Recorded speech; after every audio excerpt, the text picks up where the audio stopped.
Hello bachcho, let's read this question. So this question says dependency of intensity of gravitational field E of Earth with distance r from the center of the Earth is correctly represented by. Okay, intensity of gravitational field को आपको are के साथ यहाँ पर variation बताना है कि कौन सा यहाँ पर करेक्ट रिप्रेजेंटेशन है। ठीक है, तो देखिए बच्चों इस क्वेश्चन का की कॉन्सेप्ट आप क्या लिख लीजिए। The key concept of this question is gravitational field intensity का वेरिएशन बताना है ना।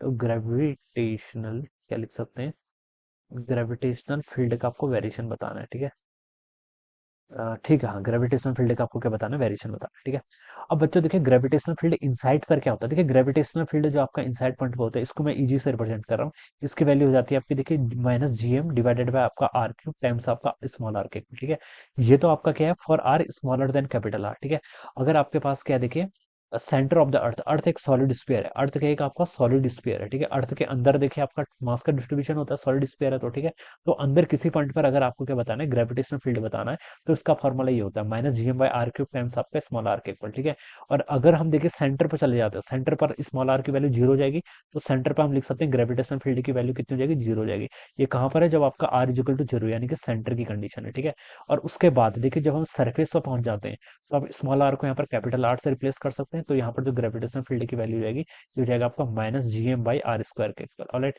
ये वेरिएशन होगा। ये कब है, जब when small R is equal to the capital R. ठीक है, और ग्रेविटेशनल फील्ड की value for R small greater than capital R, ये कैसा वेरिएशन होता है, -gm/r² के इक्वल। ठीक है, ये आपके स्टैंडर्ड फॉर्मूला, ये आपको पता होनी चाहिए। ठीक है, स्टैंडर्ड फॉर्मूला है।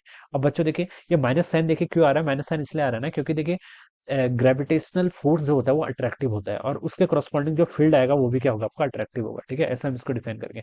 अगर मैग्नीट्यूड ऑफ ग्रेविटेशनल फील्ड बोला होता तब हम क्या करते हैं, इसको पॉजिटिव में प्लॉट करते हैं, लेकिन सिर्फ ग्रेविटेशनल फील्ड बोल रखा है, तो इसको देखिए मैं ऐसे प्लॉट करेंगे। ये यहाँ पर आपका ईजी यानी कि ग्रेविटेशनल फील्ड हो जाएगा, आर आपका इस एक्सिस के अलोंग है। ठीक है, तो देखिए अगर मैं इसका वेरिएशन प्लॉट करूँ, इसका वेरिएशन देखिए कैसा है, आर इजिकल टू जीरो पर तो जीरो है, तो यहाँ से स्टार्ट होगा। ठीक है, उसके बाद देखिए आपका इस कैपिटल आर यहाँ है, उससे पहले देखिए इसका वेरिएशन कैसा है, आर के डायरेक्टली प्रोपोर्शनल यानी कि स्ट्रेट लाइन होगा, तो एक स्ट्रेट लाइन ऐसे आ गई। ठीक है, यहाँ तक, और इसकी वैल्यू हम इसके इक्वल लिख लेंगे। ठीक है, और जब हम सरफेस पर पहुंच गए तो यहाँ पर इसकी वैल्यू कितनी हो जाएगी, -gm/r² के इक्वल हो जाएगी। ठीक है, और उसके बाद देखिए R greater than capital R, इसका वेरिएशन 1/r² के इक्वल है, तो 1/r² का प्लॉट इस तरीके से कुछ होता है। ठीक है, ये इस तरीके से।